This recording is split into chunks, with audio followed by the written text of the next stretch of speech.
Welcome to another episode of Code for Thought. In this episode, I have the pleasure of talking to Veronika Cheplygina from Copenhagen in Denmark. Her background is in machine learning, and part of our discussion focuses on AI and machine learning in the field of medicine and in particular medical imaging. Machine learning, of course, has been studied and used in medicine for some time, way before the current hype. And in 2022, for instance, just weeks before the pandemic, I attended a 2-day seminar in London on how machine learning can help with diagnostics, drug discovery, patient management, and other areas in healthcare. In 2019, a medical scientist and cardiologist in the US called Eric Topol published a book called Deep Medicine, which he subtitled How Artificial Intelligence Can Make Healthcare Human Again. And just weeks before our interview in summer 2023, I read an article how a machine learning application was able to find abnormalities better and more efficiently than radiologists. But in order to assess how valuable machine learning algorithms or applications are to patients and health professionals, we need to look behind the headlines and recognize what their limitations are. We need to think how we select cases and data and how open we are not only about our research successes, but also our failures and misses. These are all questions that Veronika has been dealing with throughout her career, as you will hear from our conversation. Veronika has also been refreshingly open about her frustrations with some aspects of academic life. And let me just mention publish or perish here. And she brings a badly needed realism to the field of machine learning and AI. So here now, my conversation with Veronika. Hello Veronika, thank you very much for joining me today. Perhaps you can quickly introduce yourself. Sure, thanks for the invite. My name is Veronika. I'm an associate professor at IT University of Copenhagen in the Department of Computer Science, and my field of research is machine learning in medical imaging. Excellent. So how did you get into that? I studied computer science in Delft in the Netherlands, and I think towards the end of my master's we had a subject then called pattern recognition, which introduced the basics of this. And one thing led to another, and I did a PhD project in pattern recognition or machine learning. That was more about different types of data and a particular methodology more, focusing on learning from smaller data sets for which not a lot of labels are available. Mm-hmm. And then as one of the projects within that, I came across medical imaging data set about the recognition of the lung disease COPD. So that was one of the chapters in my PhD project. And from then on, basically, that was the area I focused on more. First in the Netherlands and now in Denmark. All right, exactly, because you're in Copenhagen, aren't you? Yes. Since when, if I may ask? February 2021. So I moved at the height of the pandemic, I think. Okay, that must have been quite something. The idea of dealing with machine learning data where there's a limited data set, that is quite interesting.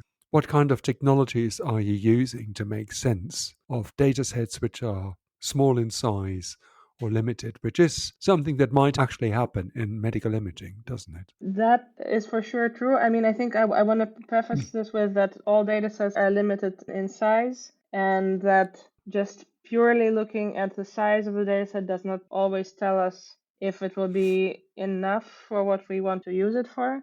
But for example, comparing medical imaging to other visual recognition tasks like cats and dogs and cars and pedestrians, medical data sets are definitely smaller in size.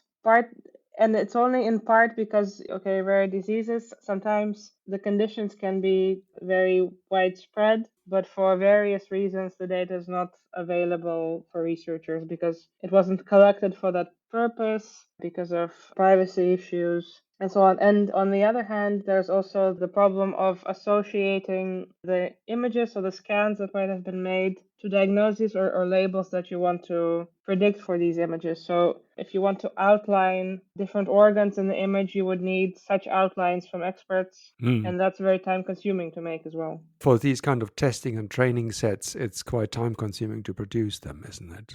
Yes, so there are various techniques that try to learn from more easily available labels. So, for example, rather than having a scan with locations of abnormalities, you would only have a label that some abnormalities are present somewhere in the scan. For example, such a label could be extracted from a radiology report that somebody had written while quickly looking through the image, but then you wouldn't have the location information. So we hear a lot about machine learning and AI. In what areas is AI or machine learning used? Could you name a few examples where this is being deployed in clinical practice, I mean? Actually, recently I was looking at a list of FDA-approved software. There are many medical specialties, so in radiology and so on. I think a very common use case is trying to measure different organs or abnormalities. Mm-hmm. So for this, you would need the software to outline them and perhaps compare the size to, for example, you could compare the size of a tumor to a scan from the same patient several months ago. I think diagnostics is less frequent in like actually implemented in the software, but there's quite a lot of research being done on it. The research that makes it to the headlines is often about, we correctly predicted 95% of cases of people who have cancer. It sounds more exciting than we have measured how big your liver is accurate to the millimeter. Well, it's exactly that hype that I want to talk about a little bit because, as you quite rightly say, there has been quite a few articles in the press. And recently, while we're recording, that's in August 2023, a few weeks earlier, there was in the British press and also in other news outlets that claimed that breast cancer detection has been better than being used by two radiologists or two experts in the field. So AI and machine learning outpaced the experts. So the temptation is then to think that, well, what do we need experts for if machine learning and AI is doing a better job? What would you say to that? In many of these, I have not read this article in detail, but in many of articles reporting something being on par or better than experts, I think the measure being considered is not quite mirroring what the experts actually do as a whole in their job. So it might focus on a specific thing like detecting abnormalities, for example.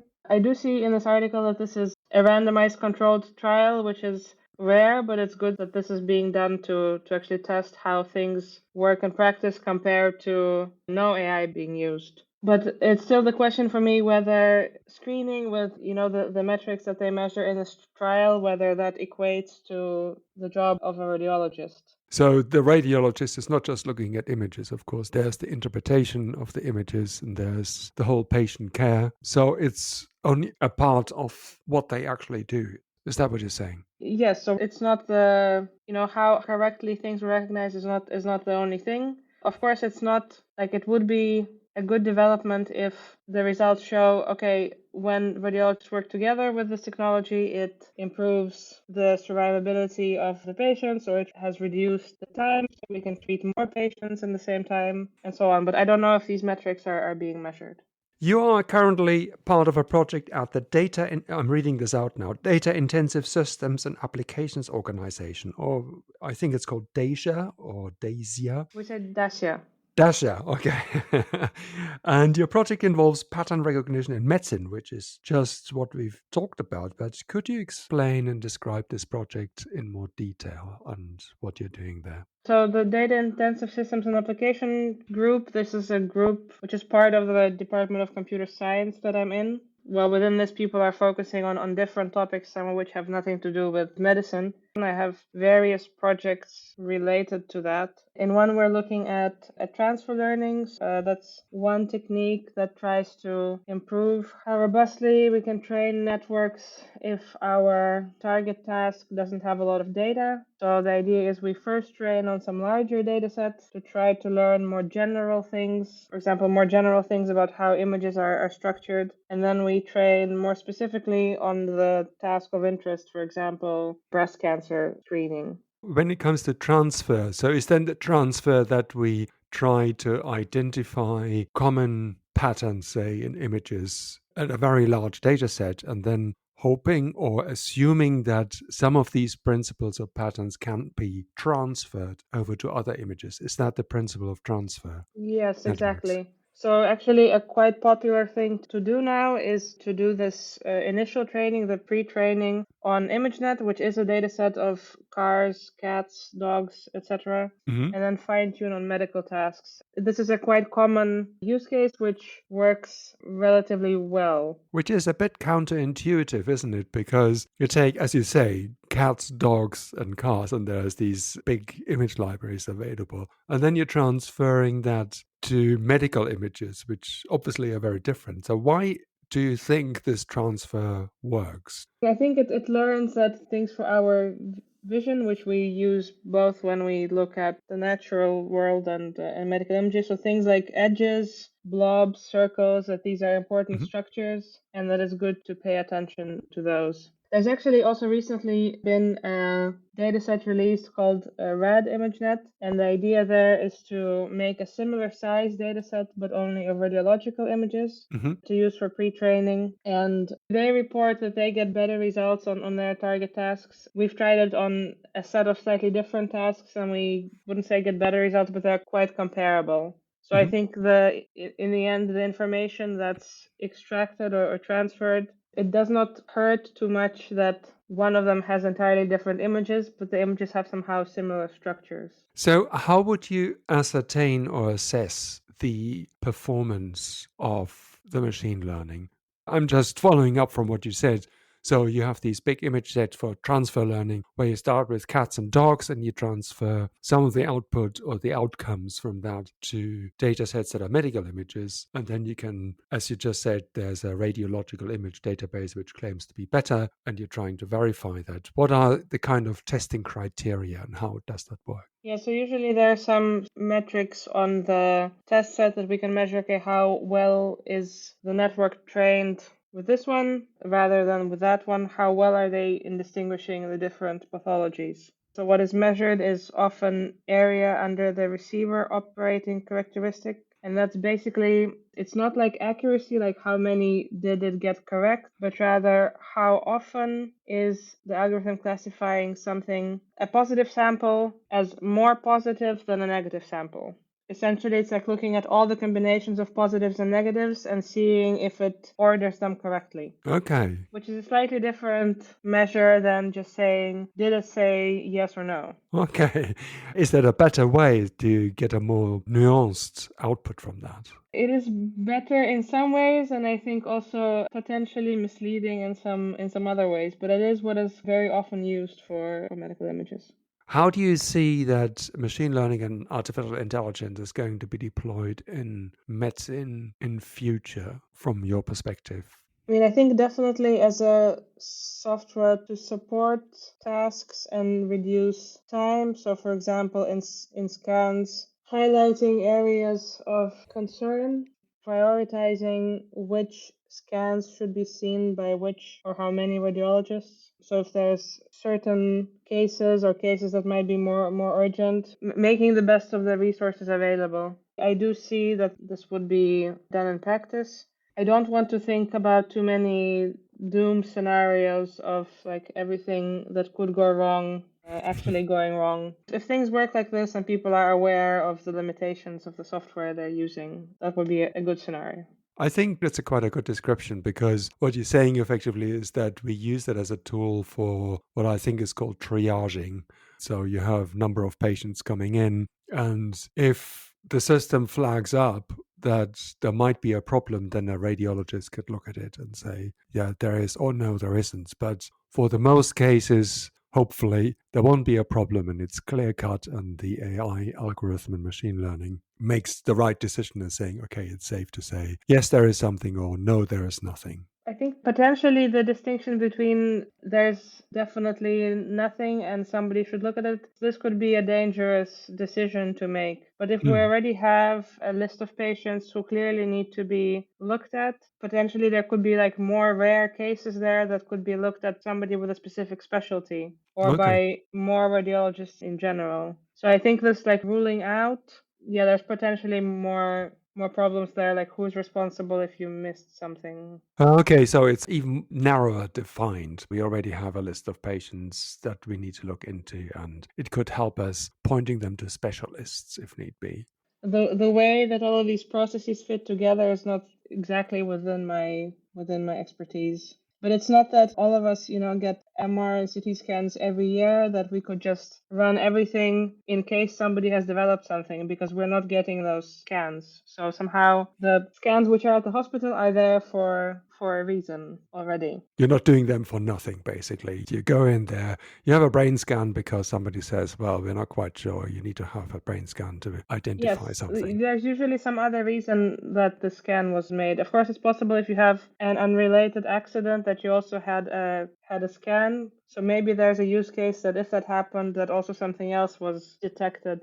I also think that if you come to the hospital for a specific problem A, the scans that will be ordered might be different than if they're definitely looking for specific types of tumors or something else. You're only getting the scans that we know that you might need. Yeah, it makes sense because you're actually making a choice right there, saying that you're getting a brain scan because somebody thinks you might have a problem in your head somewhere, rather than say your liver, which would be a completely different, I mean, to put it crudely, but sometimes even in the same body region, there might be different scanning techniques depending on what it is you're actually looking for. Yeah, for sure. If you had an accident or something is just embedded in your skull, you don't need the same kind of scanning as to look for sort of micro bleeds inside the brain. Yeah. It would be a different protocol. We already touched a little bit on this, the possibility of systems actually failing. And very often we read about the successes of AI and machine learning. We don't really read so much about the failures or the limitations. I saw your blog post, and I think you've written on that subject of failures and facing up to them quite openly. So, how important is it that we report our failures, not our successes? And are we doing that enough, in your view? I think with machine learning, it's a bit dangerous because something might look successful but not in fact be. So it is possible to create a scenario where, for example, the detection rate, like these metrics that I talked about of cancer, is very high in a study, but that it actually fails if it were to be deployed on the general population with or without the disease. So one example how this can happen is if there's some kind of shortcut in the data which is correlated to the diagnosis, the algorithm might learn the shortcut rather than the actual diagnosis. Say you would have a study with scans from both a specialized cancer research center and a regular hospital, which use slightly different scanners. If it happens to be that the specialized cancer hospital has more severe cases of cancer, the characteristics of the scanner are a shortcut for guessing more often correctly that indeed this patient has cancer. Okay. It's like a confounder between the scan and the diagnosis. So even though it's true that more patients at that special cancer research center have cancer, that shouldn't be the characteristic that's important for recognizing cancer in general. Okay, so you're introducing basically a bias. It kind of weighs more towards direction of this particular type of cancer because in that hospital you get a lot of that. Is Yes. that what it is? But this might not be obvious at all to you from the data that you use for development, for example. Is that something that you see often, or is that something that you see sometimes in practice? Is that being reported then? I think recently some studies have been coming out showing how to uncover these type of shortcuts. There's definitely have been some examples in chest x-rays. So for example, there's some artifacts like, for example, pacemakers or chest drains, which also are a confounder to what we're trying to diagnose. So they become important features like, oh, you were already ill, so I see that there's a pacemaker and a chest drain. It's also more likely that you have this diagnosis. Of course, the algorithm doesn't reason this way. It picks up on, well, some lines going across here are frequently correlated with a positive diagnosis. Other examples are in skin lesion in dermatology. A known shortcut that has been demonstrated now in several datasets is if a dermatologist had put pen marks next to the lesion before taking a picture. Yeah. This usually means that the dermatologist is already suspecting something, and we can actually demonstrate that pen marks around the lesion is something that helps the algorithm correctly guess that it's a cancerous skin lesion. But this is because it's a visual feature that's correlated to the diagnosis, so it gets learned. So basically, it reinforces the diagnosis. It's almost like a circular argument, isn't it? Yes. So you're trying to use the algorithm to find a particular type of skin lesion or diagnose it, but then you already suspect it and by marking it, and therefore the algorithm is more likely of finding it than without these markers. Yes. So in a different situation where you would like to use this algorithm, the dermatologists are not using these pen marks at all. It would do worse on detecting melanoma or other problems. It would do worse than reported in the original study. Do we actually get this as a public to read about it, these kind of, I wouldn't call them failures, I would call them more or less like constraints or limitations. But how important is it that actually that we are made aware of that in your view? The research articles are definitely out there. I think for software that has been approved by FDA and similar authorities, there's at least some reporting of how it was tested. Mhm. But what I'm describing, there's not really a standardized test procedure to try to test all these artifacts and edge cases. There isn't one website you can just go to and see all the results of how good is different software that your hospital might use. How much should you trust that? And I think if you want to look into it, you can find some information and try to connect it to research that exists, but it's not, I think, readily available to digest to like inform people. I'd like to talk more about your blog, because you've written a blog which covers failures in science in general, not just machine learning, which is what we just discussed. So what made you write this blog and what do you hope people take away from that? Yeah, I think how it came to be and what it became, it sort of evolved a little bit. It started happening when I was starting to be disillusioned with academic research. And I think I just wrote my experiences down, which is, I guess, what you do in a blog. But then people started picking that up, and sort of that developed into its own thing of me interviewing a few more people and also thinking more generally how this relates to research and science. I have to say, I haven't really done anything on this topic almost since I think I moved to Copenhagen, because academia started treating me a little bit better, and I got comfortable with focusing on my research topic and not the meta topic of potentially leaving research. What was it that got you disillusioned with academia in the first place? Then the very direct things I was experiencing is that publication was very much related to introducing novel methodology that would show state-of-the-art results. And since that was the metric that needed to be optimized by Goodhart's law, people optimized for it, creating more and more complicated methods that appeared to have better performance, but actually, probably weren't robust for different use cases like this. I felt I didn't want to spend my time on engineering something just for the purpose of publication, but something that wouldn't actually work well. And I don't mean that it wouldn't be used in practice, but it didn't feel like adding something to the body of knowledge that we have. Okay, so it's the kind of publish or perish, right? So you publish, or as an academic, then you sink. You have to publish, basically. Yeah, and so I think it's fine to publish, but the places where I was meant to publish, many of them focused on the wrong reasons, I think.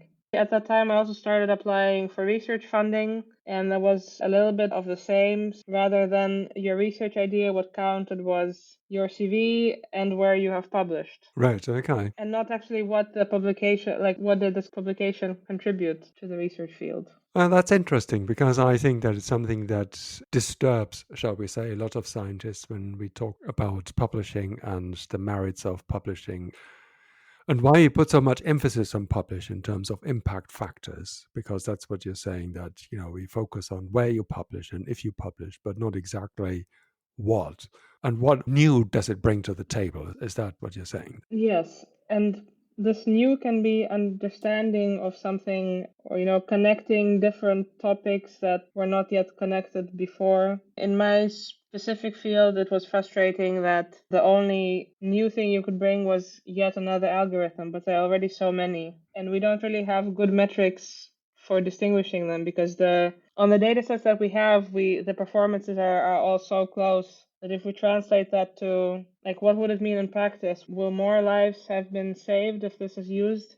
I mean, I think not, because I think these differences are only numerical from sort of running the experiments multiple times and not necessarily because the algorithm is actually better at something. And now that you haven't published since you moved to Copenhagen, has the situation then improved, or has the pressure come off a little bit from your point of view? I mean, published in the sense of not publishing on your blog. Yeah, indeed. I think already when interviewing for this job, I think I expressed what I think about my field and what kind of things I don't want to do. And I was hired, so I guess that we're in alignment. At least at that point. There, I think it's considered to do this kind of, for example, work with surveys which connect different literature, or work that uncovers what things might be going wrong in already existing methodology. Yeah, I feel that that's appreciated, so that's what I've been focusing on. So finally, what's next for you? I'm hoping to do a project on, with this more meta research question on how do researchers, maybe in machine learning, how do they select what kind of data sets they're going to work on? I have a suspicion that some data sets or applications might be over or underrepresented compared to the potential impact of solving that problem. What do you mean by that? So there might be some diseases for which there are data sets where there's a lot of publications using those data sets. But on the other hand, there might be some diseases for which there's just no data set, and then nobody's working on it. Oh, right, So there's a kind of over and under representation on what people choose to work on because of circumstances like data availability or, what the grant funder wanted. Which research was easier to get published? Which brings us nicely back to the question of publish or perish. Okay, well, thank you very much for your time, Veronika. And I think there's a lot to be done with machine learning in medicine. And it all sounds very exciting, but we should also be a little bit aware of the hype and the limitations, For sure. shouldn't we? Okay, thank you very much again, and all the best to you. Thank you. If you are interested in Veronika's work, I included some links in the episode notes. And next in line will be another bite-sized RSE episode on Thursday, and this time on the subject of easy build for high-performance computing. So stay tuned.